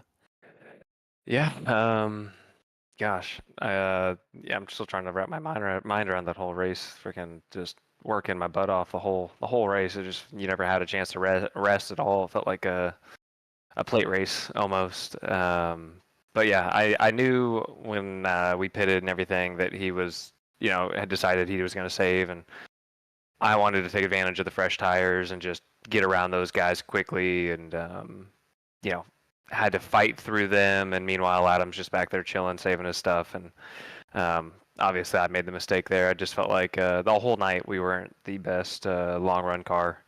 Could hold everybody off if I needed to, but just, I think I was pushing it harder than I needed to throughout the runs, and you're trying to defend the lead and you end up running the top, which ends up killing the tires, and so every chance I could, I was running the bottom, trying to save, but that just let everybody kind of come right back to me and everything. So, yeah, that one hurts a little bit, but I think the best car won. Adam was giving me hell all race, so congrats to him. Yeah, the battle between you two, that last half of the race was crazy, and obviously, like you said, there's really no break for any drivers. It seems like everyone was in a battle for all 140 laps. On the scale of, one side of it being fun, the other side being intense work, I mean, where does that scale end up? Because it seemed like it looked fun for us, and obviously, like you said, a lot of work trying to just keep a position out there. Yeah, I'd say 90% intense, 10% fun. I think we have a little more fun in practice when we're all wrecking each other. But but yeah, no, in the race, I mean, at least in practice, I always say I'd rather, learn during that time of where the limit is, and what you can get away with and stuff like that. And we certainly did that tonight in practice, and I think it paid off in the race. But at the same time, never really got a long run in practice to kind of see how the tires were really gonna wear off there at the end. And me and Adam really don't do ourselves any favors when we're throwing haymakers throughout the first 20 laps of the run, and then the whole field's just chilling, waiting for us to burn our stuff off. So it's tough, but I think obviously that 17 car and I, and pretty much every guy that was up there in the top 5, including Jeff, I'm not sure what happened to him, if he sped or what happened, but man, it's gonna be a dogfight here to the end. I know I was getting a little props there from Bradley and everybody last week about this championship and that kind of stuff. Like, man, it's gonna be a long season. It's gonna be hard work every single week, coming up to a couple tracks that I really don't feel too comfortable with. And I know Adam and Jeff and those guys are super good, so it's gonna be a tough battle these next few weeks coming to the playoffs. Definitely gonna be a tough battle for everyone, especially at another 1.5 miles next week in Charlotte. But if it's not a win, it's usually a good finish for you, and you got another good one tonight. Almost likely extending that points lead. Haven't looked at it yet, but congrats on another good run. Anyone else different you want to thank or shout out? Yeah, obviously you guys up there in the booth. Appreciate you being back here, Connor. It doesn't sound like you're doing too well. So, yeah, obviously you guys, the admins, all the sponsors, everybody that helps kind of get this thing going, the teammates over there in Sad Boys, AJ, Adam, and Angelo, and I think we even had Josh Banks here for a little while tonight. So, have fun hanging out with those guys, and yeah, I'll see you guys next Saturday.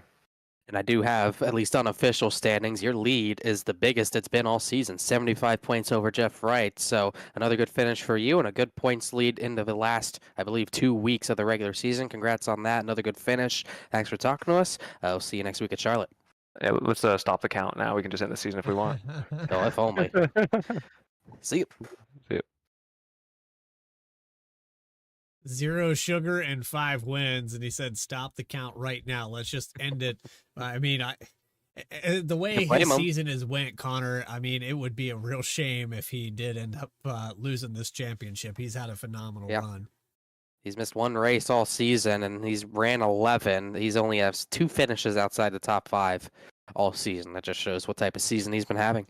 Yeah, and it was a dominant performance here tonight for a lot of this top 3, but we have one more driver that he only led 14 laps, but he led the most important one here tonight. Adam Cabot, for the second time, finds his way to victory lane just before we hit that reset button. We got 2 weeks left after this. Adam, congratulations getting that 17 car back up here in victory lane.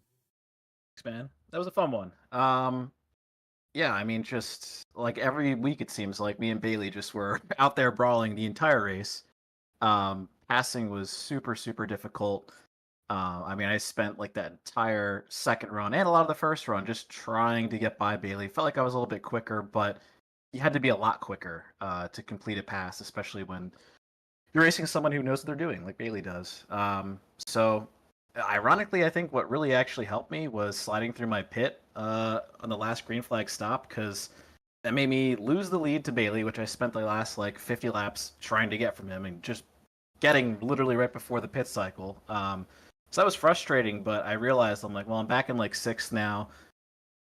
Quite a bit of distance between me and the leader and the cars in front of me. I'm like, if I go up and just try to pass everyone, like I'm not going to be able to pass 6 cars. Like it's just not happening with this setup at this track with this car. So I just super duper saved and hoped that they would eventually come back to me right towards the end of the race, and that they would get battling up front. And like when you're battling for the lead, you're kind of throwing slide jobs, and eventually you kind of slip up and you really slow each other down. So I was just hoping that I had enough time, and luckily I did. And it was actually kind of crazy how much saving the tire helped at the end, because it felt like I was on like the option tire or something, just was flying by everyone at the bottom. But yeah, cool to get 2 out of the last 3. Could have been 3 in a row if my teammate didn't wreck me last week, but you know.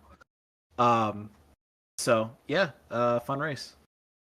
Well, we go back to those haymakers. You guys, Bailey even talked about how you guys always find a way to battle each other and lean on each other. We saw it last week. We've seen it before this season. I mean, you go back to where you started this race back in 12th to work your way up there to that top spot to even compete for this, versus Turner kind of back and relaxed. Did that kind of factor into how you approached that final run? I would say just the first and second run, like every lap, you're kind of making mental notes and just, you know, kind of changing your strategy for the next run. Like the first run just absolutely destroyed my right front tire, just killed it.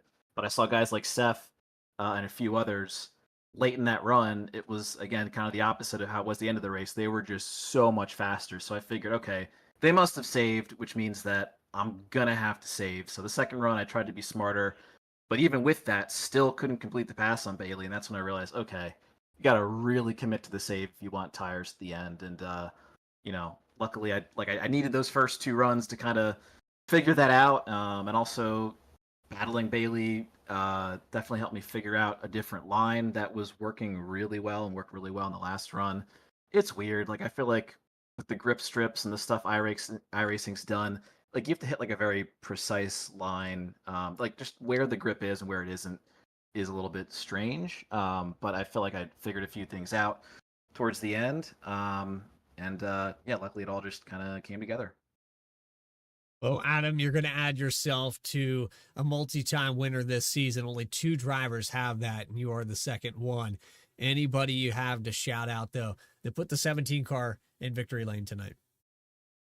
Just give a shout out to the usual, to you guys at VSPEED, to everyone who runs the league, and shout out to Bailey for racing me clean tonight. I'm just playing anyway, but yeah, we fight hard. We have a lot of fun out there, and if it wasn't for last week, I'd say I feel like we do the best job of racing each other hard without wrecking each other. But no, all good. Still a little bit salty from New Hampshire, but nonetheless, Adam Cabot, congratulations on the victory. We will see 1 week's time when we go to Charlotte. All right, sounds good. Thanks. So there you have it, your top three. We just got a word with them, and I mean, you talked about the points lead for Bailey Turner. It extends out over 70 points in the closing races of this regular season, but we still have more action left to go. 1 week's time here for Saturday Night Racing League and their Cup and Challenger Series. Looks like we're going to the 1.5 miles in North Carolina. Yes, Charlotte should be fun. Yes, both series going there, so doubleheader at the same track should be fun. And Charlotte, a lot tighter of a track than Kansas. Yes, the same length, I guess technically. You have that kind of those dog legs that are going to be tight. You have the AstroTurf. You might see that used next week in both races, but not a lot of maneuverability compared to Kansas. Maybe we see that high line work in. I think it's going to be much harder to pass there than it was tonight, so we might see even more beating and banging next week. It almost might feel like an all-star race, but it is going to count for points, and it should be fun. We saw 4 wide here tonight. We'll be looking to see 3 wide next week, and there's Victory Lane where we're going to find week 13. Do not tempt them. Of course, that'll be at 7:45 p.m. Eastern Time, Saturday, May 3rd. You can catch all the action here on VSPEED, and if you haven't hit that subscribe button, go ahead and do so, as we will have flag-to-flag coverage all season long as we approach chase time. For everybody here at Saturday Night Racing League, M&J Distributors, the title sponsor of the Cup Series, our other sponsors with Clark Print Shop, Juicy Spider Studios, Walking and Rolling Costumes, 29 Graphics, everybody else that helps put on this show. Adam Baker in the background doing all the things he does. Eddie Smith, our other producers, Morgan Cook, Logan Threlkeld, and Lucas Lyons. This is Bradley Cooper for Connor Horn saying so long from Kansas. We'll see you in 1 week's time at Charlotte. Until then, stay tracking, everybody.